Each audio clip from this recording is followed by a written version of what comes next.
We will get started with Trevor Allen from KSL Sports, followed by Ryan Kostecka with SI.com. Larry, allowing 95 points probably isn't something that you're very pleased about, but just being able to claw your way into getting a win, how does it feel right now? Well, it feels good. I mean, we gave up 60 points in the second half, so it was it got to be a little bit of an ugly barrage at the end, but 36 minutes of the game, I thought we were pretty solid. A lot of offensive rebounds when they missed. They outscrapped us going down the stretch. We missed free throws, had turnovers. It wasn't a good finish, but our defense was a lot better than giving up the number of points than we gave up. It was kind of a perfect storm. It doesn't make you feel great going into it, but this isn't the time of year that you think too much about it. We got to move on for the next ball game against the Trojans. So hopefully we can sharpen some things up prior to that. And then to follow up on that, you guys made 14 threes, shot 53% from beyond the arc. Was a lot of that just of what the defense was giving you, or were the guys really feeling it? Well, I mean, a little bit of both. I thought in the first half we had a lot of one pass threes. We led our conference in 2-point field goal percentage. We were 9th in the country. If it, free throw percentage, if it weren't for Colorado, we would have led the conference in free throws and twos. And so that doesn't always set up well to come down and cast off a bunch of threes, but we were making them.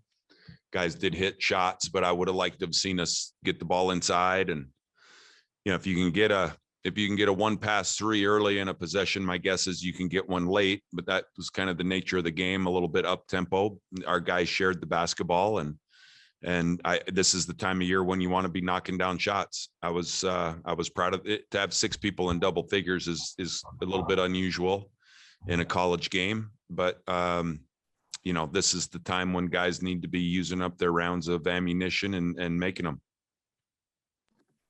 Next question will come from Ryan Kostecka, followed by Josh Newman with the Salt Lake Tribune. Coach, typically you have 3 to 4 weeks before you play an opponent again as far as Pac-12 goes. You're playing USC, a weekend later. Does that bode well, better for you or for them? I'm sorry. That was a little choppy of a question. That was a little bad reception. Would you mind repeating that, please? Sorry about that. Go ahead and ask someone else then. Go ahead and go next. All right, we'll move on to Josh Newman, followed by Jay Drew with the Deseret News.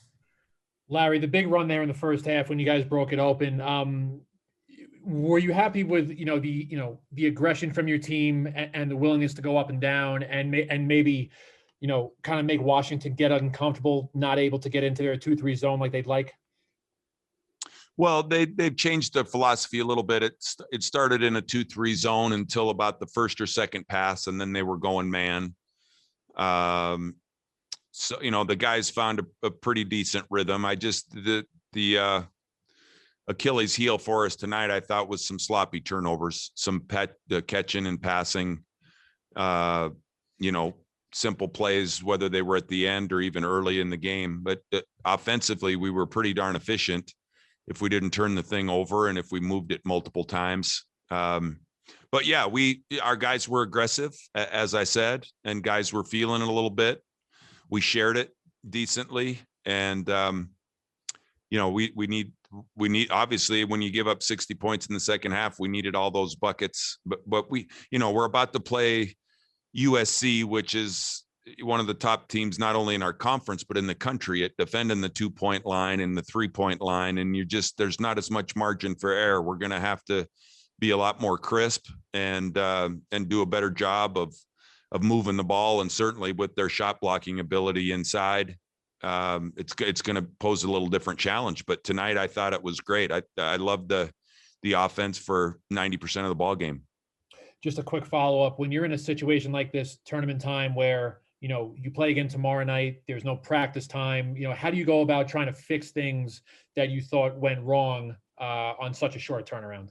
Yeah, well, I mentioned that in our post-game meeting. We aren't going to be able to fix turnovers. I think a lot of it's a mindset that you bring in. And, the classic saying of mental is to physical is 4 is to 1. this is not a time of year that we're going to improve our skill level. We're not going to improve our shooting touch. We're not going to get any bigger in the weight room. You know, a lot of those physical things just aren't happening. And teams that advance right now become a little bit stronger mentally. And hopefully this was a little bit of a wake-up call, a correction to be able to win a game, but yet not be very sharp going down the stretch. You know, so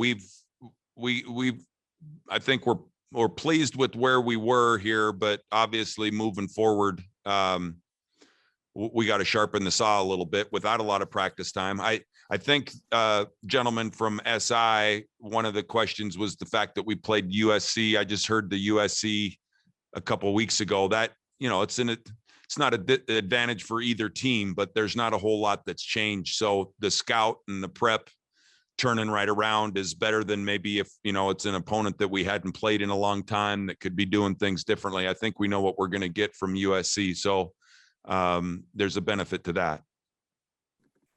Next question will come from Jay Drew, followed by Josh Furlong and Sam Gordon.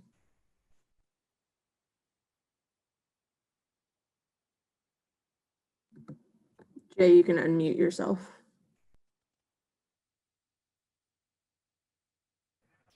Larry, you mentioned the sloppy turnovers. There were a couple calls in the first half where they were calling traveling on that step back that we've seen Alfonso do all year. Did you get an explanation for that, or was he really traveling, I guess, would be my question. Well, that's not really part of my job description. I felt like on the first one, it was an obvious travel, and on the second one, in my discussions with the referees, a little bit of an interpretation. I thought it was a pullback dribble on the second one. He hadn't picked the ball up, and in my discussions with the officials, they could see that point. And some of those plays are hard to call bang bang when they're live. Fonz has got to clean it up a little bit. It's an unusual move, and he's got to make sure that he's crisper and defines his pivot foot, and also the point at which he picks the ball up for the step back. You can't pick the ball up and then take a 2-step back. If you're in the middle of a pullback dribble, when you do the step back, then it becomes legal. And I think, without seeing the film, I felt like the first one was obviously a travel. The second one, I wasn't so sure. And just what benefits are there to having played the game, having gotten used to the arena, gotten used to the unusual atmosphere? Well, you never know about that. It's gone both ways. We've been on both ends of it. I think it's going to be what I like, the fact that we played, got our feet wet a little bit. It had been a long time since Washington had played a game. That I think they were close to 2 weeks off without playing. So as far as tomorrow goes, it's hard to say. I think, you were looking at a USC team that's coach of the year, player of the year, defensive player of the year, all kinds of stuff. So I don't know if it's going to make much difference in their mind, them not playing, and they played recently against UCLA. So I'm just happy to be playing right now. And I guess that'll be a question that you guys would have some interpretation of after you watch the game tomorrow and see if a team looks rusty. I wouldn't guess that we're going to look tired. So I'm just happy to be advancing and playing. Next question will come from Josh Furlong, followed by Sam Gordon and Josh Newman. Yeah, Larry, T-Mobile Arena hasn't been too kind to you in conference play. Ever since you guys moved there, you haven't won a game until tonight. Was it nice to kind of get that monkey, so to speak, off your back? I know you don't generally care about those types of streaks or whatever that are, but is it nice to kind of finally get that win just to kind of shake it off and say that you can do it? Yeah, I most definitely. This is not a time of year that you want to be in a one and done situation. And I thought there was a little, we got a couple of years that we got a bye, and we ran into the hottest team in the league in Oregon that got on a string. And, look, you can always come up with storylines, but the one year I think we beat California by 30 points, and then you end up playing them in the first round of the tournament, and sometimes human nature comes into play, but it hasn't felt good. We did get a win against Kentucky here, so it's not a building jinx. It's more of a Pac-12 conference jinx. And we certainly would like to get a little, feel better about it and be able to get some wins. So there's no doubt. I didn't think about it until you just mentioned it and discuss that. But yes, certainly.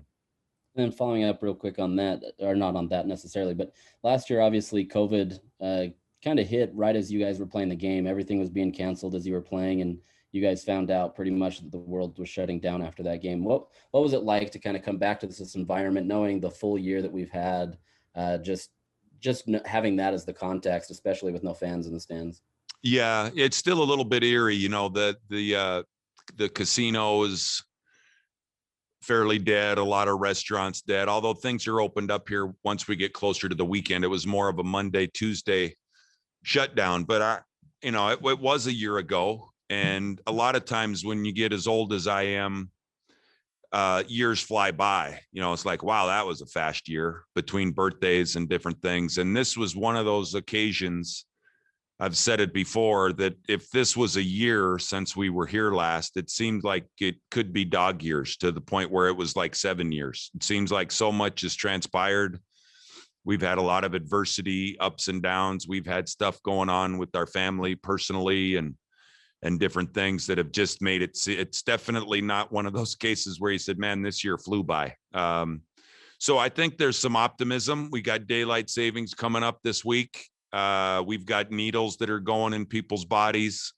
The days are getting longer. I think all of the medical profession and everybody's got a handle on things. And it's like my physician, my knee doctor told me years ago when I suffered a lot of injuries, if it doesn't kill you, it's just going to make you stronger. And I think our program and our players have gone through an awful lot, but this is going to be one of those things, I think, that makes us all more resilient. I'm thankful that we have a chance to play. There's some conferences that aren't playing. There's some teams that aren't playing. So to keep it in perspective, I feel like we're fortunate to be able to keep playing this game, but it certainly has been a challenging year. Next question will come from Sam Gordon, with the final question coming from Josh Newman. Coach, Timmy, with his third double-double of the season, just when he's impacting the game in multiple phases like that, what kind of effect does that have on your team? Yeah, I think Timmy's really grown. He was, I think he was the only player in the top 10 in points, rebounds, and assists in our conference. And has had a couple recent games where he's been close to double digits in assists. He's playing under control, doing a nice job finding some guys, and that's really helping our offensive efficiency. And it's all about winning in his mind. He was very physical, I thought, on the glass tonight. We got out rebounded.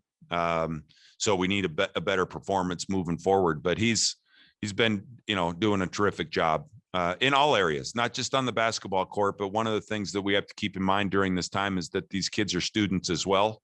And here's a young guy with a lot of online classes and different things. All of the academic reports I'm getting on him are A's and B's.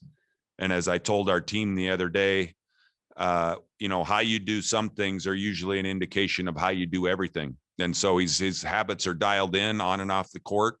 It's leading to some good performances on the court. And I haven't been around anybody that's as dialed into a game plan and desire and wanting to win as I have with Timmy. So I'm proud of him for his all conference accolades, and we're going to need to saddle him up and keep riding him to a certain extent in order to have a chance to win some games. All right, final question will come from Josh Newman. Did we ever have the glitch question figured out? We good? Yeah, he said you answered it, so we're all set there. Josh, if you want to unmute yourself. Yeah, sorry, my audio died there.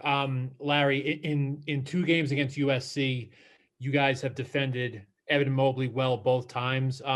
What do you think has worked there in those 2 games, and maybe what adjustments might you expect them to make for him, if any? Well, I'd have to kill you if I gave you our secret sauce. I think it's crazy to think that you're going to shut him down much. It's just important to try to impose your will a little bit, be as physical as you can. But he's a load, evidenced by the accolades and what he's done, what he's meant for their team. I don't know what they have in store. I know in the UCLA game, Most recently, they were really adamant and focused on getting the ball inside. They pounded the ball inside, and they've tried to do that against us. But it was pretty obvious that that's where they're hanging their hat, and they're getting a lot of great play from the backcourt and perimeter as well. So it's a multifaceted team, but we've got to keep our fingers crossed that we have answers for old number 4. I think it's number 4. Yeah. Young number 4.